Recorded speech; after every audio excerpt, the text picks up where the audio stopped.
It is a beautiful morning, March 2nd in Arizona, and finally got a good look at this thing in the morning light. Got it home last night, pulled it home, couldn't get it started with a new battery, so I'm thinking right now that the issue is the starter, but I just want to do a quick walk around and kind of talk about the damage and what I was expecting and what I wasn't expecting and stuff. So we'll start with the bumper. So as you can see, it's pretty damaged, but it's not like horrible looking.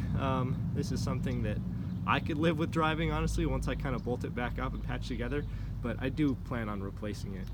So there's just this little bit of damage to the hood right here. This is buckled down just a hair, which kind of makes the latch difficult to get to, but other than that, it's not too bad. Something that wasn't apparent in the pictures is this broken windshield here. So that's going to be a costly repair, no doubt. I haven't looked into it yet. Besides that, the exterior of the car is pretty good looking. You know, it's a bronze metallic gold, and is that the right color? Hold on. It says the color on the other side of the hood, but yeah, this is the X Drive. So this is an all-wheel drive 3 Series E90.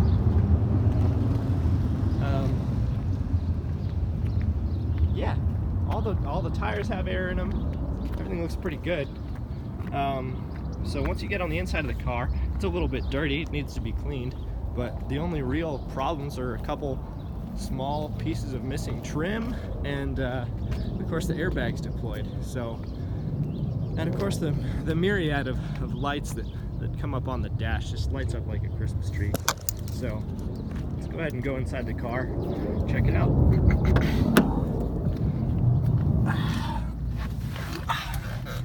Alright, so here we are, your typical BMW. Already hacked off the driver's side airbag with a knife.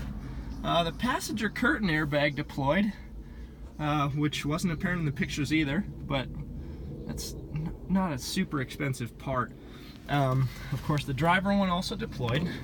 The passenger airbag did not deploy. I imagine that's because there's this little switch up here that says passenger airbag off. They probably didn't have the passenger airbag activated when this thing got in the accident. So let me put the key in. Oh look, the key's in here. Yeah, no shit. So put your foot on the brake, start, stop. You can see that power comes on, and gas light. This thing starts beeping at me over and over and over.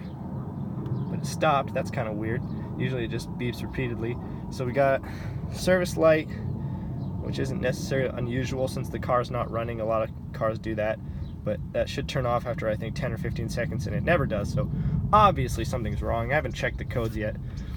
So then when you hit start stop, engine should start, and you just get a click, click, click. So, knowing that I installed a brand new battery yesterday in the trunk, I'm pretty sure that issue is the starter. Either the solenoid is shot and is not engaging with the flywheel, or maybe the solenoid is clicking in and the actual starter itself is not rotating. So that's kind of my first plan of attack. I'm gonna check the codes on this thing, figure out what the codes are, document them, look them up on the internet just to double check. Hold on, there's some jet noise. That probably didn't help very much, but whatever. So yeah, and we'll go from there.